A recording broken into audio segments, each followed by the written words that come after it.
विष्णुपाद परमहंस परिव्राजकाचार्य स्तोत्र श्रीमद् भक्ति वेदांत स्वामी प्रपाद की जय।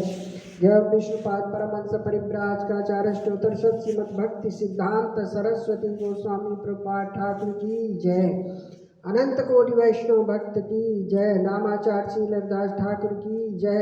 प्रेम से कहो जय श्री कृष्ण चैतन्य प्रभु नित्यानंद श्री अद्वैत गदाधर श्रीवासादि गौर भक्तवृंद की जय। श्री श्री राधा कृष्ण गोपीनाथ श्याम कुंड राधा कुंड गिरी गोवर्धन की जय। वृंदावन धाम की जय। मथुरा धाम की जय। नवदीप धाम की जय। जगन्नाथपुरी धाम की जय। गंगा माई की जय। यमुना माई की जय।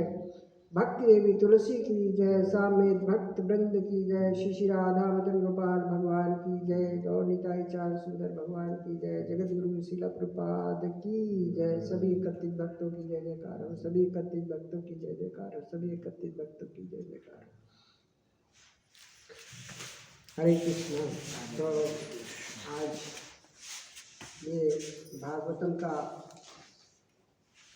14वें अध्याय और ये 10वें स्कंद के 14वें अध्याय का ये 45वां श्लोक है। तो शुरू करते हैं। सभी भक्तों के चरणों में एक बार प्रणाम और उनसे आशीर्वाद की कामना करते हुए मैं प्रयत्न करूंगा कि जो भी हो वो गुरु परंपरा से हो और भगवान की प्रसन्नता के लिए, श्रील प्रभुपाद की प्रसन्नता के लिए हो और अपने शुद्धिकरण के लिए। तो शुरू करते हैं। नारायणं नमस्कृतं नरं चैव नरोत्तमं देवीं सरस्वतीं व्यासं ततो जयमुदीरये। नष्टप्रायेषु भद्रेषु नित्यं भागवत सेवया भागवतोत्तम श्लोके भक्तिर्भवति नैष्ठिकी। कृष्णाय वासुदेवाय देवकी नंदनाय च नंदगोपकुमाराय गोविंदाय नमो नमः। ओम नमो भगवते तुभ्यं वासुदेवाय धीमहि प्रद्युम्नाय निरुद्धाय नमः शंकर्षणाय च। तो आज इस श्लोक में 45 श्लोक का हम लोग थोड़ा विश्लेषण करेंगे। उच्चुश्च सुहृदाम कृष्णा उच्चुश्रदाम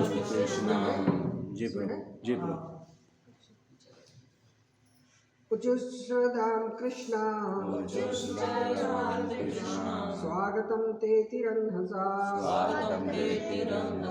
नैकोऽप्य भोजि कवलम्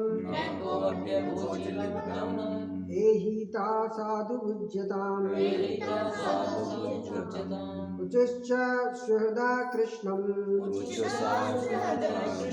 स्वागतं ते तिरन्हसा नैकोऽप्य भोजि कवलम् एहितः साधु भुज्यताम्। उच्चश्च सुहृदां कृष्णं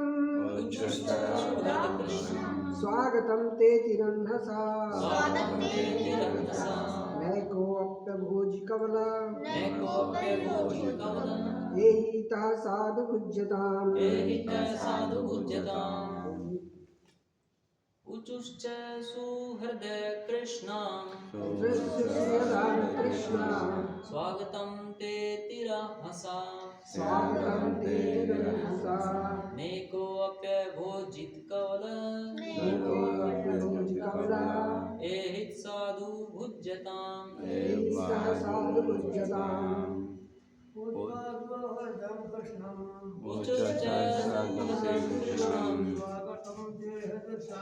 स्वागतं ते तिरन्हसा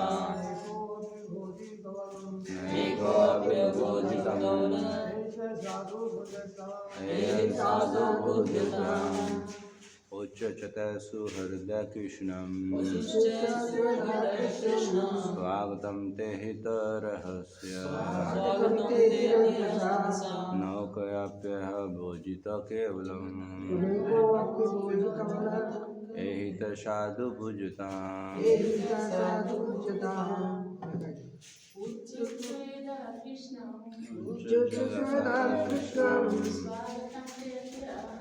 स्वागतं ते तिरहसा नेकोऽप्यभोजितः एहि साधु भुजताम् शब्दार्थ अर्थात और अर्थ शिल प्रपात के द्वारा शिल प्रपात की जय। उचु बोले चा तथा स्वर्दा मित्रगण कृष्णम भगवान कृष्ण से सुआगतम वापस आ गए ते तुम रतियंसा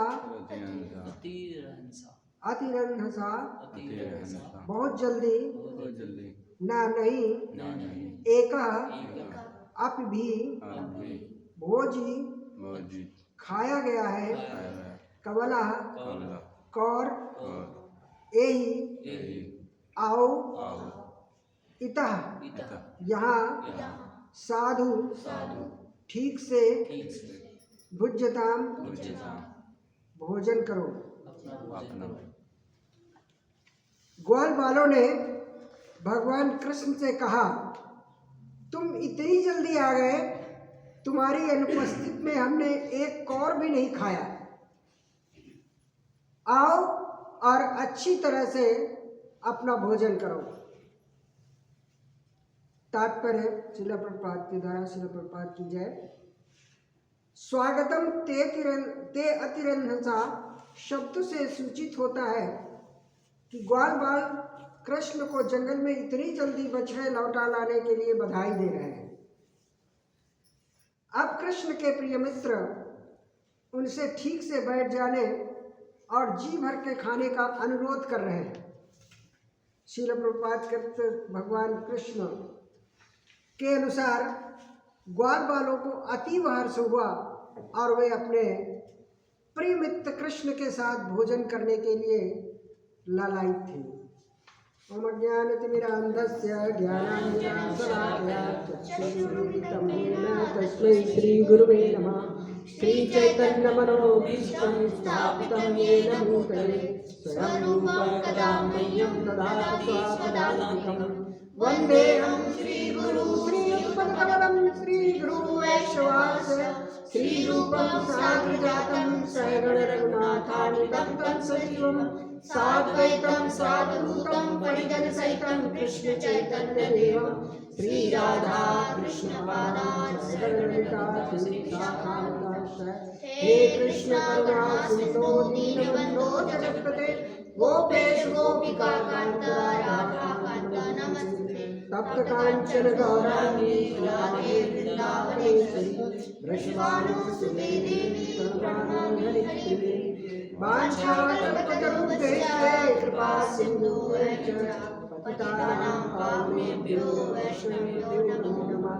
जय श्री कृष्ण चैतन्य प्रभु नित्यानंद श्री अद्वैत गदाधर श्रीवासादि गौर भक्तवृंद।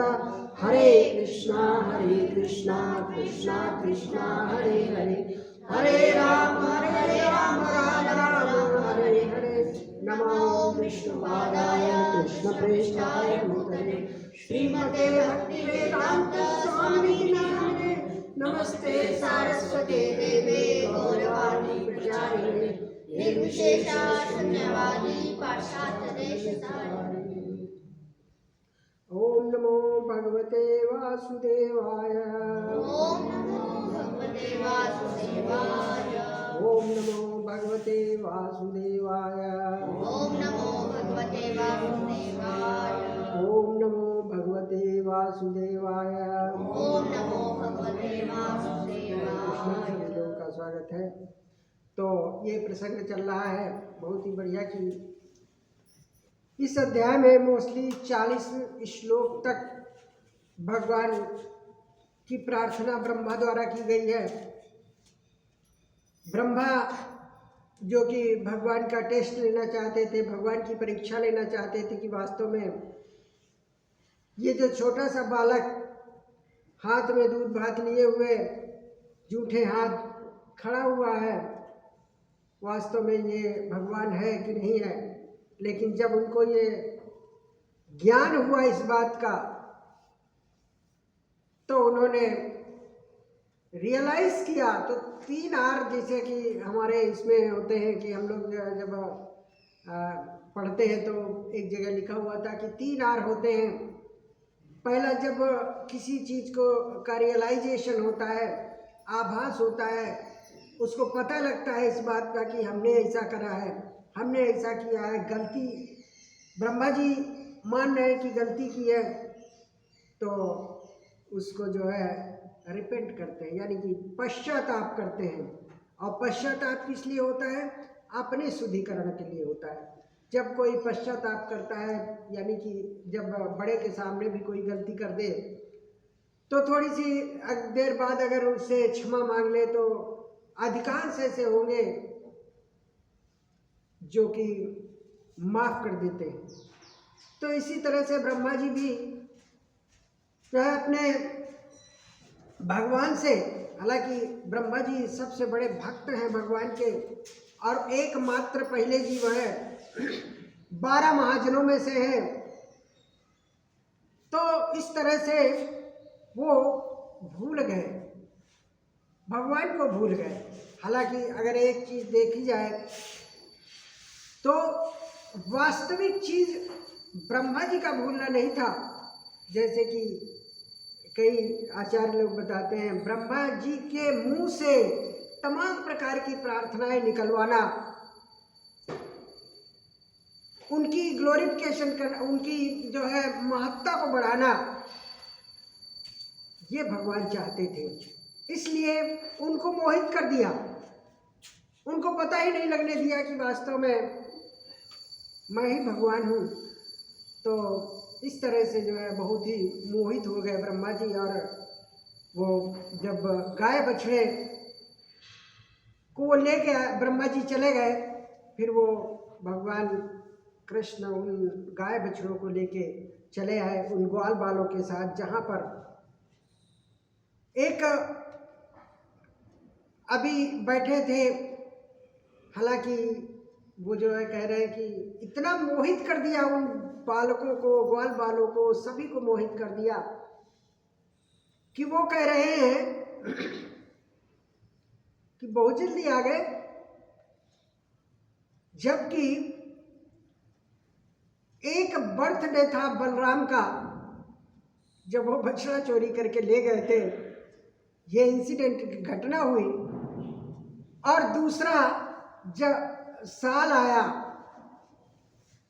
जब वो बलराम जी दूसरे बर्थडे में आए जन्मदिवस पर, तो वो बोलते हैं कि किस तरह से ये जो गाय हैं ये अपने बड़े बछड़ों के लिए तरफ दौड़ रही हैं और छोटे जो नवजात शिशु हैं उनकी तरफ ध्यान नहीं दे रही हैं।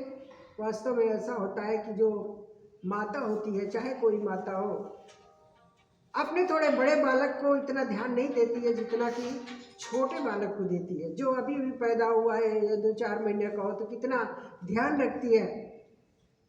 तो ये चीज देख करके बलराम भी मोहित हो गए और ये कह रहे हैं कि सारे ग्वाल बाल कह रहे हैं कि आओ, बड़ी जल्दी आ गए, यानी कि स्वागत कर रहे हैं कि गाय बछड़े लाने के लिए। जबकि कितना साल हो गया? 1 साल पूरा हो गया। 1 साल जब से शुरू हुआ था और जब एंड हुआ, यानी कि ग्वाल बाल वहाँ पर आए तो 1 साल हो गया। तब वो क्या कहते हैं ग्वाल बाल कि आओ, बड़ी जल्दी आ गए, लेके आ गए, स्वागत है आपका, और आप जो है बैठो और ठीक से खाओ। क्या ऐसा कोई भगवान के ऐश्वर्य में डांट सकता है, द्वारिका में कोई डांट सकता है, कोई ग्वाल बाल इस तरह कह सकता है कि आओ चलो बैठो खाओ। हम लोगों ने एक कौर भी नहीं कहा, न कवलम न को अपि कवलम, एक भी कौर हमने खाया नहीं है। अब तुम आ गए हो तो हम सब लोग बैठकर खाएंगे। इस श्लोक में साफ साफ इंगित है कि नैको अपि कवलम भोज, नैको अपि भोज कवलम, हम लोगों ने एक कौर भी नहीं खाया। तो अब जो भोजन की पोटली घर से बना के लाए थे, माता ने जो उनकी दिया था, तो वो कितना बासी हो गया, 1 साल का बासी हो गया। लेकिन माया से भगवान कृष्ण की इतना विमोहित है वो सारे ग्वाल बाल कि उनको इस बात का पता ही नहीं चल रहा है कि हमें 1 साल हो गया। वो तो समझते अभी गए और अभी बछड़ों को लेके आए। उनको भी ये नहीं पता था कि जो है ब्रह्मा जी ले गए थे, कोई चुरा ले गया था। वो तो यही कह रहे थे, भोजन के लिए बैठे थे और कृष्ण ने कहा कि ठीक है मैं अभी ढूंढ के लाता हूँ, और वो लेके चले आए। इतना समय करने पर 1 साल बीत गया। तो वो जो भोजन की पोटली है वो जब खोली गई, खाया, तो किसी को कोई बदहजमी नहीं हुई, कोई पॉइजनिंग नहीं हुई, और सब बड़े आराम से वो खाते हैं। ऐसा क्यों? ये कहते हैं कि जब उस लोक में जहाँ पर सारा ट्रांसजेंडेंस आध्यात्मिक चीज़ है, तो उस आध्यात्मिक जगह पर हमेशा हर चीज़ फ्रेश रहती है और सभी चीज़ें बोलती है। जैसे वो दूध भी बोल रहा था, जब नंदरानी दूध उबाल रही थी तो वो भी बोल रहा था कि मुझे क्या ज़रूरत है, अब जब भगवान को दूध तुमने पिला दिया तो अब हमें कोई ज़रूरत नहीं है, मुझे तो आत्महत्या कर लेनी चाहिए। तो ये जो जहाँ पर बिल्कुल सारी आध्यात्मिक चीज़ हैं, वहाँ पर हमेशा हर चीज़ फ्रेश रहती है, चाहे वो 1 साल की हो, ये 10 साल की। बड़े बड़े आचार्य लोग कहते हैं, हालांकि आज इस भौतिक जगत में अगर देखा जाए कि वैसे माता लोग जो है थोड़ा सा आटा जरूर बच जाता है रात में या दिन में। एक छोटी सी लोई बनाने के बाद उसको फ्रीज में रख देती हैं। आज ऐसा समय है, उस समय तो फ्रिज नहीं था, लेकिन फ्रिज में रख देते हैं। तो लोग आचार्य लोग कहते हैं कि अरे ये बिल्कुल कभी नहीं रखना चाहिए, ना ही इसको खाना चाहिए, क्योंकि इसमें जो है जो लोई होती है वो पिंडदान प्रेतों को करते हैं, तो वो प्रेत आत्मा का वास उसमें हो जाता है, और जब हम उसको खाते हैं तो हमारी चेतना प्रेत प्रेरित हो जाती है। ये जो है महाराज जी थे, कोई बहुत पहले की बात है, तो मैंने सुना था कि ऐसा जब करते हैं तो प्रेत जब जूठा कर देते हैं उसको और हम खा लेते हैं। जैसे हमारे यहाँ जो है अब महाराज का जूठा खाने की लोग कोशिश करते हैं। उच्छिष्ट, महाराज जी का उच्छिष्ट अगर कुछ भी मिल जाए तो हमारी चेतना महाराज जैसी हो जाती है, ऐसा सोचते हैं। लेकिन जब प्रेत उस चीज को जूठा कर देगा, उस लोई को प्रेत अपने मुंह में रख लेगा, तो जो अगला खाएगा तो वो प्रेत प्रेरित जरूर हो जाएगा। तो उन्होंने, महाराज जी ने कहा कि नहीं, हम लोगों को ये नहीं खाना चाहिए।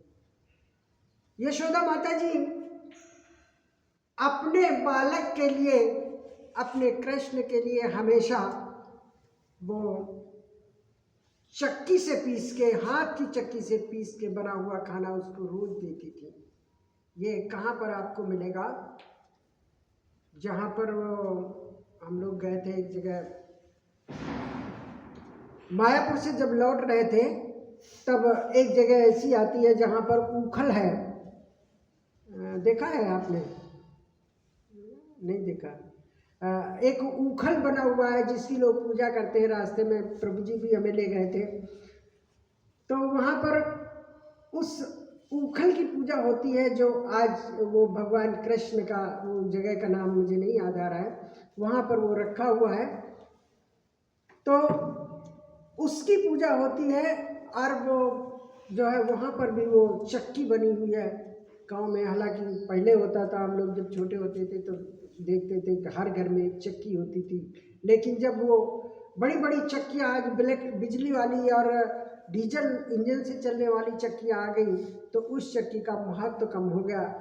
हालांकि उससे दो फायदे होते थे। एक तो जो माताएं बाहर नहीं निकलती थी उनकी एक्सरसाइज हो जाती थी, वो स्वस्थ रहती थी, क्योंकि चक्की चलाने में और दही मथने में शरीर का पूरा एक्सरसाइज हो जाता था।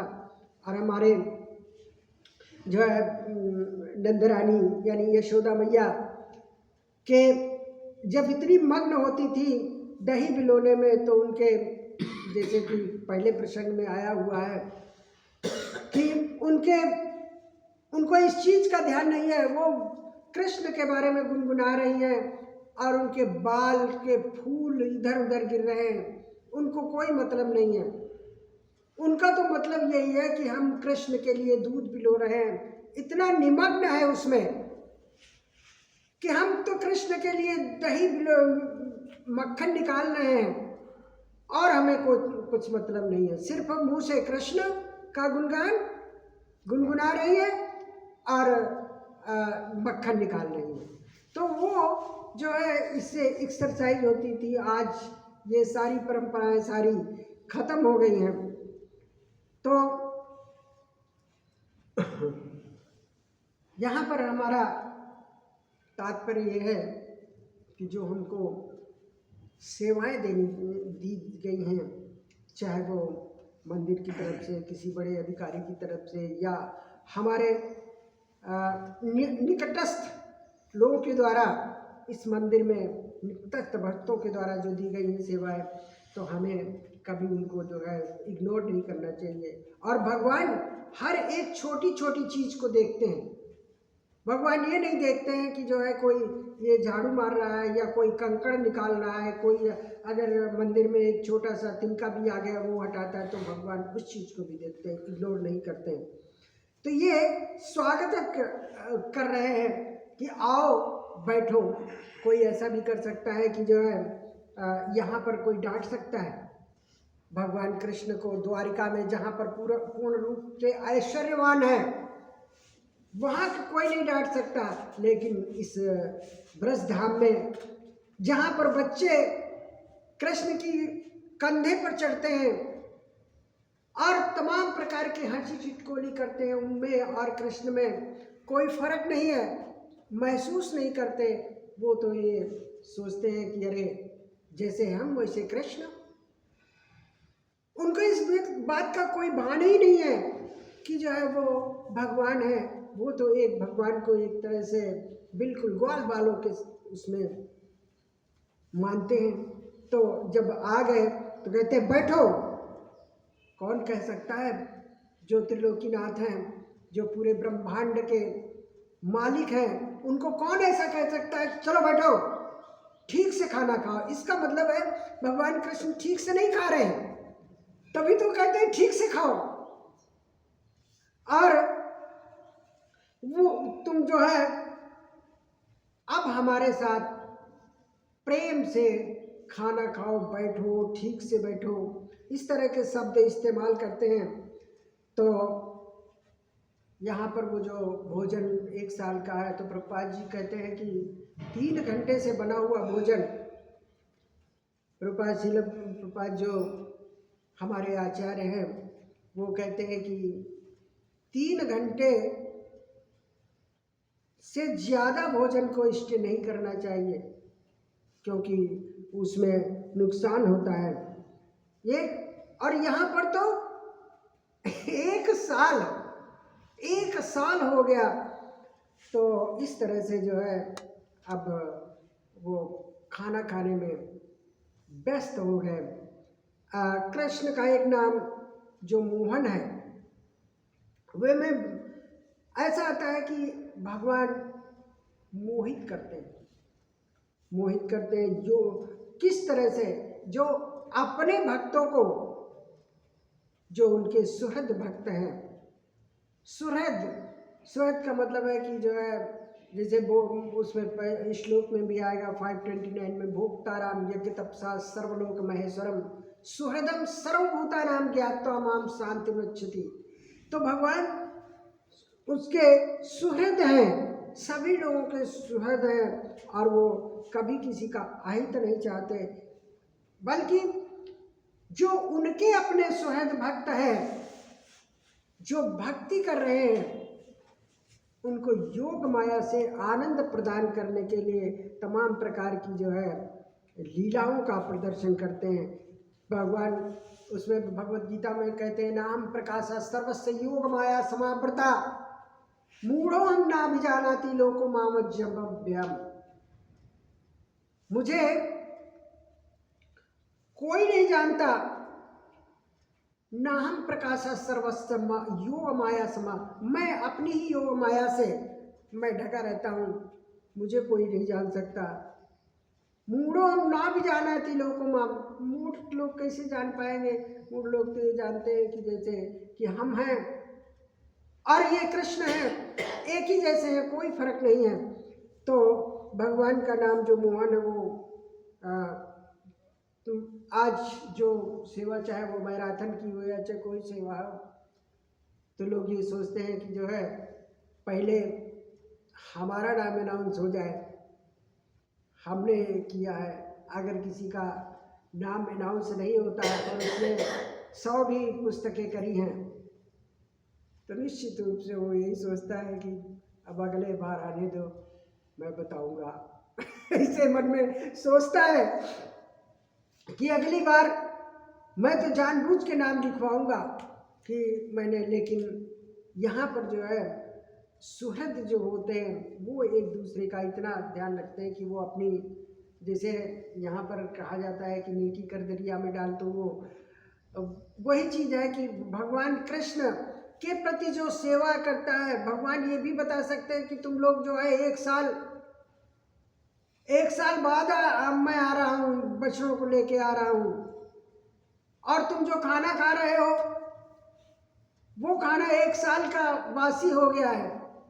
लेकिन भगवान कृष्ण तो सबके सुहृद हैं, वो जानते हैं इस चीज़ को कि उस खाने से कुछ नहीं होगा, तो वो जो है साथ में बैठ जाते हैं और खाना खाते हैं। उन्होंने ये देखा कि जो है बच्चे सब सुरक्षित हैं, सभी बच्चे सुरक्षित हैं। भगवान कृष्ण ये जान रहे हैं कि 1 साल हो गया और सारे बच्चे सुरक्षित हैं, गाय बछड़े सुरक्षित हैं, क्योंकि गाय बछड़े और गौ बालों को सबको लेके बंद कर दिया था ना। जिसे पिछले उसमें कहा था कि ये ब्रह्मा जी ने बड़ी गलती करी थी, और एक गलती करी थी इंद्र ने भगवान को न मान करके। तो इसमें दोष किसका था? सबसे ज़्यादा अपराध की कैटेगरी में कौन आता है? अपराध की कैटेगरी में ब्रह्मा जी आते हैं। ये पिछली बार थोड़ा सा हुआ था ना, 41वां श्लोक था, तो उसमें ब्रह्मा जी सबसे ज़्यादा अपराध की कैटेगरी में आते हैं, क्योंकि उन्होंने भगवान से उन सबको अलग करना चाहा।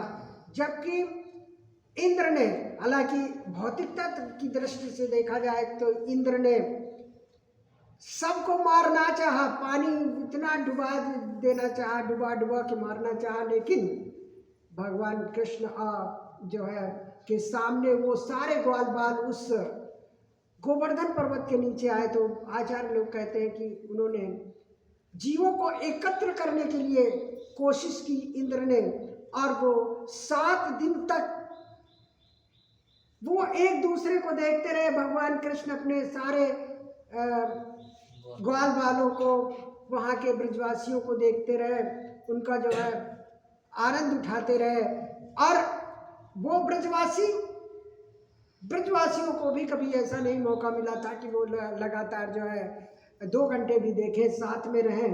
लेकिन आज इस तरह की पोजीशन है, इस तरह की स्थिति है कि वो जो है 7 दिन तक लगातार साथ में रहते हैं। तो भगवान ने और किसको किसको मोहित किया, हमने थोड़ा सा लिखा हुआ है। तो एक सची माता रोज रोती थी, कहती थी कि अरे क्या बताऊं, मेरा बेटा तो चला गया, मैं किसको भोजन कराऊं। तो रोज रोती रहती थी। तो एक दिन जगदानंद पंडित वहाँ पर आए और उन्होंने कहा, अरे माता जी, जब आप भोजन बनाती हो तो तुम्हारा निमाई पहले खा जाता है। तो इस बात पर किसी को विश्वास नहीं हुआ। लेकिन जब यथार्थ रूप में जगदानंद ने बताया कि वास्तव में वही परम पुरुषोत्तम भगवान है और वो भोग लगा लेते हैं जो आप ऑफर करती हैं उनको, तो उनको बहुत खुशी हुई उन माता जी को, सची माता को। अच्छा, जो बलराम भी मोहित हुए। अब देखिए यहाँ पर वो सची माता कैसे मोहित हो रही है कि हम इतना, जो त्रिलोकीनाथ हैं, जो समस्त सृष्टि के रचयिता है, समस्त सृष्टि उनके हिसाब से चलती है, वो कैसे नहीं उस भोजन को पाएंगे जो सची माता दे रही है। सची माता तो बड़े प्यार से, और हालांकि अगर इस आज भी ऐसा देखा जाए कि जो भक्त भगवान को अपने हृदय से प्यार करते हैं, अपने हृदय से जो अपने हाथ का बना बनाया भोजन उनको ऑफर करते हैं, भोग लगाते हैं, तो निश्चित रूप से कभी कभी किसी के मन में होता है, अरे 4 रोटी रखी थी तो 4 रोटी ही रख गई।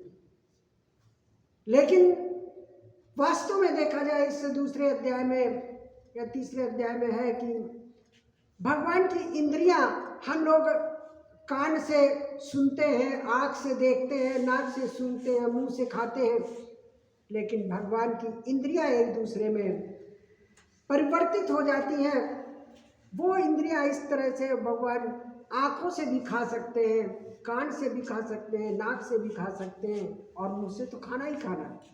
तो भगवान आँखों की दृष्टि एक बार डाल देते हैं तो निश्चित रूप से वो भोग लग जाता है उनका।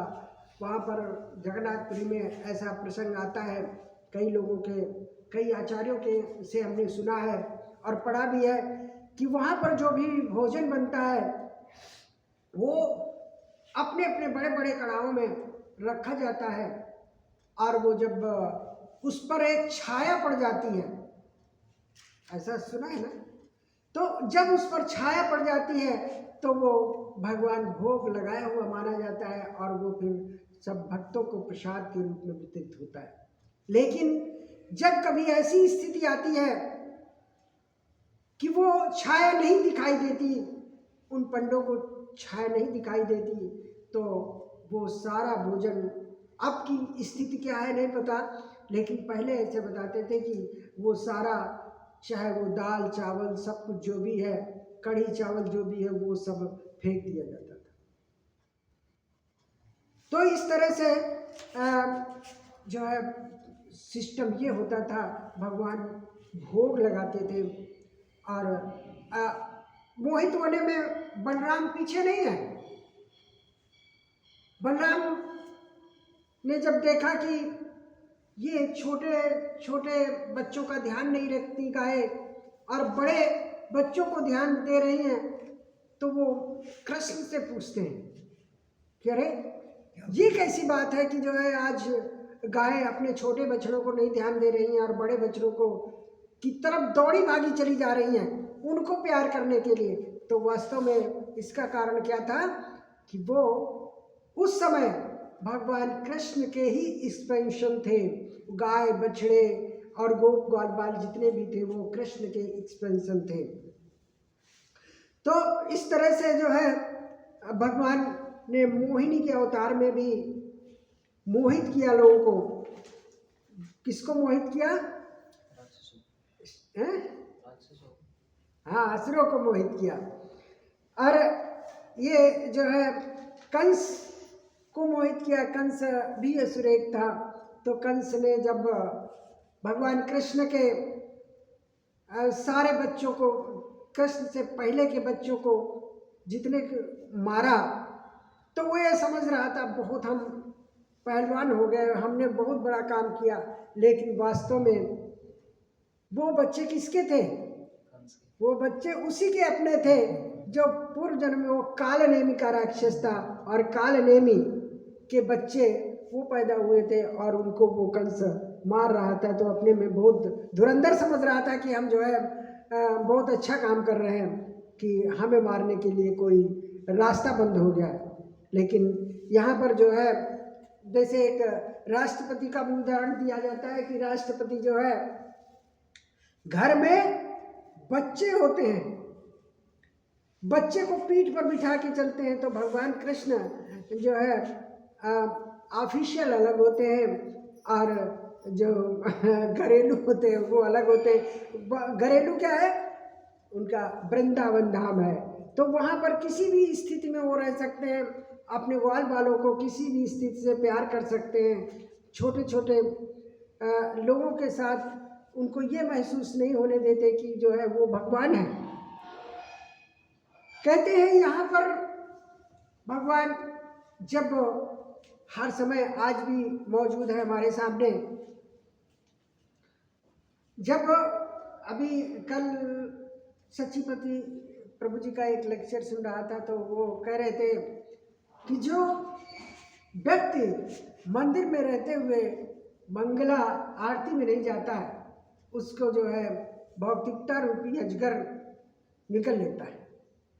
तो ये वास्तव में हमारी कोई इसमें नहीं है कि हम आपको बता रहे हैं ये चीज़ की भौतिकता रूपी निकल लेता है, लेकिन वास्तव में भगवान उन्हीं से प्यार करते हैं और प्राइवेट अपने रूम में बुलाते हैं, यानी शयन कक्ष में बुलाते हैं।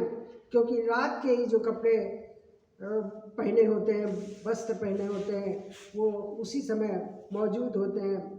तो विश्वनाथ चक्रवर्ती भी इसमें कहते हैं कि एतद् गुरु अष्टकमेतमुच्चै ब्रह्मे मुहूर्ते पठते प्रयत्नात् यस्येन वृंदावननाथ साक्षात् सेवैव लभ्ये जनसंतुयो। एतद् गुरु अष्टकम एतमुच्चै, जो व्यक्ति भगवान के यहाँ प्राइवेट में आता है सवेरे और उच्च स्वर में गुरु अष्टकम गाता है, एतम गुरु अष्टकम एतमुच्चै ब्रह्मे मुहूर्ते पठते प्रयत्नात्, और इस ब्रह्म मुहूर्त में सुबह जो पढ़ता है इसको यस्येन वृंदावननाथ साक्षात्, उनका सेवैव लभ्ये जनसंतुयो, और उस जनसमूह को, उस व्यक्ति को सेवैव लभ्ये जनसंतुयो यस्येन वृंदावननाथ साक्षात्, वृंदावन के स्वामी, वृंदावन के नाथ उनको अपने धाम में बुलाने के लिए राजी हो जाते हैं, जो इस तरह से करता है। यस्येन वृंदावननाथ साक्षात् सेवैव लभ्ये जनसंतुयो। कितना सुंदर है कि यदि कोई इस ब्रह्म मुहूर्त में यहाँ पर आता है मंगल आरती में, प्रभुपाद जी कहते हैं कि वो जब किसी होटल में भी रुकते थे तब जो है वो मंगला आरती सुबह सुबह जरूर करते थे। सभी लोगों को एकत्रित करके वो 4 बजे रहते थे। सभी बताते हैं कि होटल में जब पानी नहीं होता था, गर्म पानी नहीं होता था, तो लोग चिल्लाते थे कि पानी नहीं है, गर्म पानी नहीं है। लेकिन प्रभुपाद जी अपनी इस साधना के प्रति बहुत सावधान रहते थे, भगवान की आरती के प्रति बहुत सावधान रहते थे, भगवान के प्रति बहुत सावधान रहते थे। वो कभी कोई उस लीक से हट के नहीं काम करना चाहते थे। वो हमेशा सुबह ठंडे पानी से ही नहा के और वो मंगला आरती उस होटल में भी गाते थे।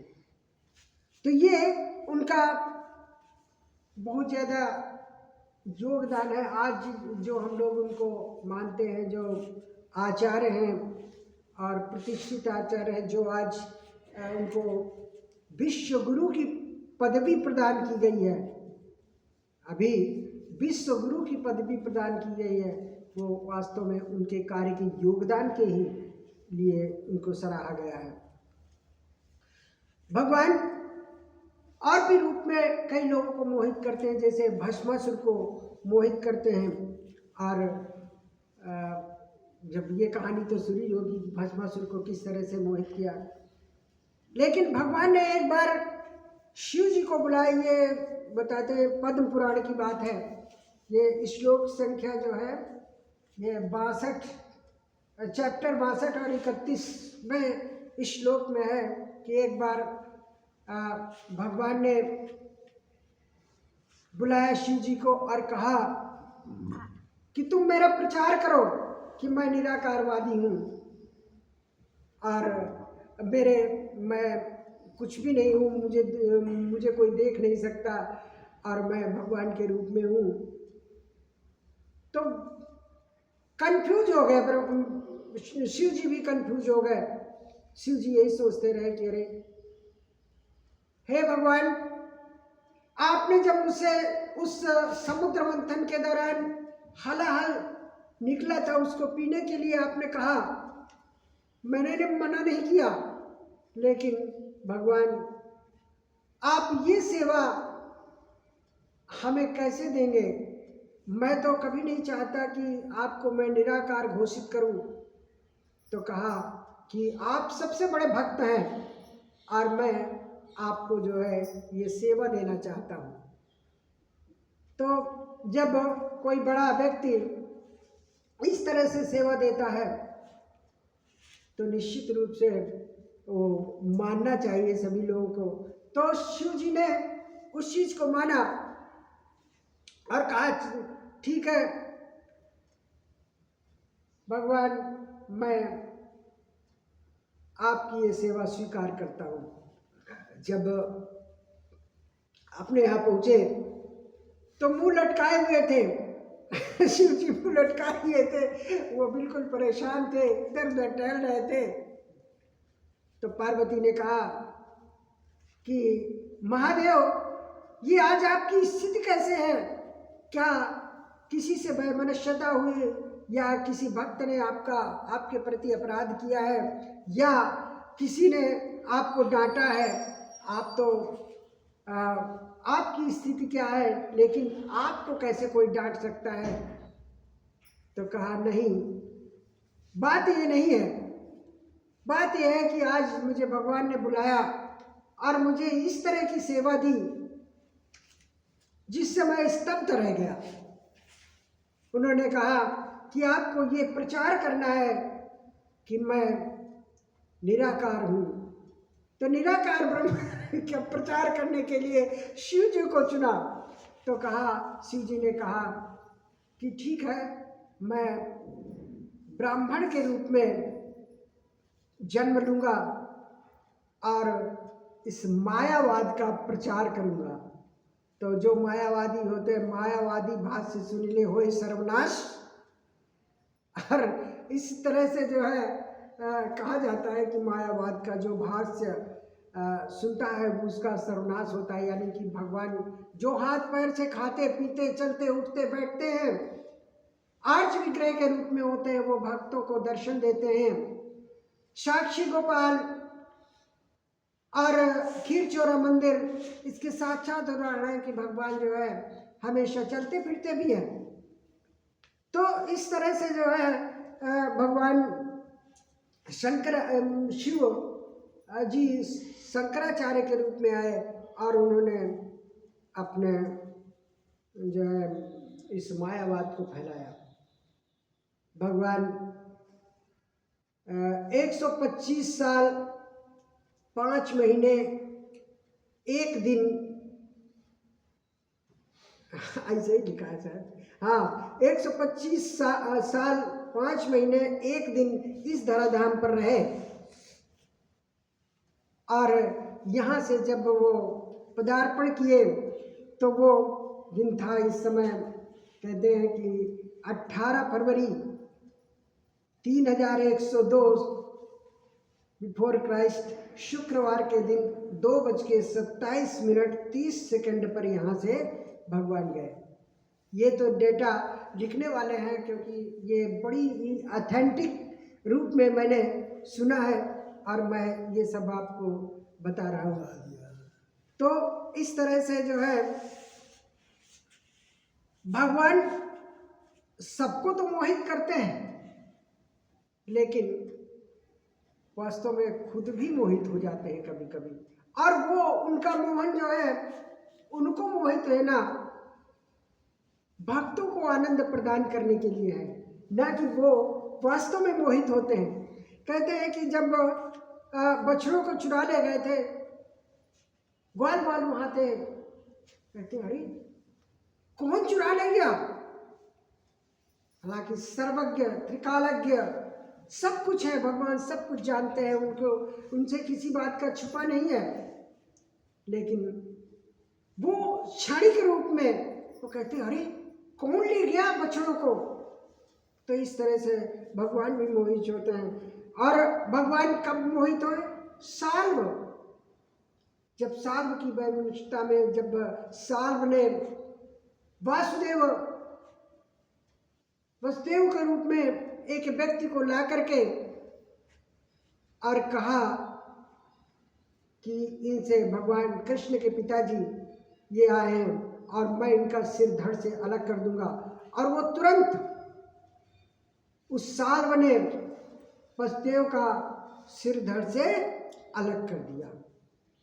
हालांकि वो जानते थे कि वास्तव में वो भगवान कृष्ण के पिता नहीं हैं, लेकिन फिर भी वो क्षणिक रूप में उन भक्तों को आनंद देने के लिए वो मोहित हो गए। और हिरण्यकश्यप भी मोहित हो गए।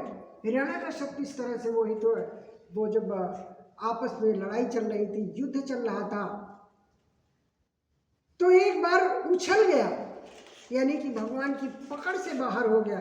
तो इसका मतलब क्या है कि भगवान जो है इतने सक्षम नहीं है। वो उसको मौका देना चाहते थे।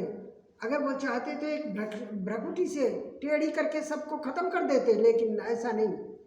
वो भगवान उनको भी मौका देना चाहते थे कि तुम भी करो, तो ऐसा जिससे ना लगे कि वो जो है कुछ किया ही नहीं। तो इस तरह से हमें भगवान बताते हैं कि मैं भगवत गीता में कि बस 5 मिनट, भगवत गीता में बताते हैं कि मैं तुम्हारे सारे कुछ जानता हूँ। मैं तुम्हारा वर्तमान जानता हूँ, भूतकाल जानता हूँ, भविष्यकाल जानता हूँ। जिस तरह से एक पतिव्रता स्त्री होती है, भगवान अपने पति की हर संभव प्रयत्न से कोशिश करती है, न के प्रकार अपने पति को खुश करना चाहती थी। उसी तरह से हम लोगों को भी चाहिए कि भगवान के उस मर्म को जाने, वास्तविक चीज को जाने, भगवान के सेवा किस तरह से की, और हर क्षण अपने को उस सेवा में कोशिश करें कि निमग्न करें। तो भगवान भगवद गीता में भी कहते हैं, जन्म कर्म च मे दिव्यम एवं यो वेति तत्वता त्यक्ता दे पुनर्जन्म नैति मामेति शोर्जुना। हे अर्जुन, जो मेरे जन्म कर्म जो मेरे दिव्य हैं उनको जानता है, तो जब कोई इस तरह का शरीर छोड़ता है तो वो और कहीं नहीं जाता। त्यक्ता दे पुनर्जन्म नैति मामेति शोर्जुना, मेरे पास आ जाता है। तो इस तरह से अगर कृष्ण के सागर की, कृष्ण रिजर्वायर है, यानी कि समुद्र, प्रेम का समुद्र है, अगर उसकी एक बूंद भी मिल जाए तो हम लोग जो है सीधा भगवान के धाम और भगवान का प्रेम प्राप्त कर सकते हैं। तो इस तरह से हमें जो है प्रेमी भक्त बनना चाहिए। हमें कोशिश करना चाहिए कि जो है हर क्षण प्रतिपन्न तस्मात् सर्वेषु कालेषु, भगवद गीता में कहते हैं 8वें अध्याय के 7वें श्लोक में, तस्मात् सर्वेषु कालेषु माम अनुसर युद्धसा मयि अर्पितम मनोबुद्धि मामे शिष्य संशया। भगवान अर्जुन को बताते हैं कि सब कार्य करो, तस्मात् सर्वेषु कालेषु माम अनुसर युद्धसा, युद्ध भी करो, लेकिन मयि अर्पितम मनोबुद्धि मामे वैश्य संशया, और मुझ पर कोई बगैर संदेह किए हुए मयि अर्पितम मनोबुद्धि, मुझे अपने बुद्धि और मन को अर्पित कर दो, मुझे दे दो और सब करो। देखो जो बताते हैं भगवान इस भगवद गीता के 18वें अध्याय में कि जहाँ पर भगवान कृष्ण और अर्जुन होते हैं, यत्र योगेश्वरा कृष्ण तत्त पार्थो जनार्दना तत्त शिव जय बुद्धो बुद्धिमतिर्मम। ऐसे ही जहाँ पर भगवान कृष्ण भगवान अर्जुन होंगे तो निश्चित रूप से विजय उसकी होगी। तो हमें क्या करना है, हमें तो ये निर्णय लेना है कि हम भगवान आपके हैं और आप मेरे, आपके रहेंगे। हरे कृष्ण। हरे कृष्ण। जो भी आता है तो आया, मैंने कोशिश की आपके हैं, आपके ही रहेंगे। बस इस ग्रेस राम ने क्षमा कर सकते हैं। जय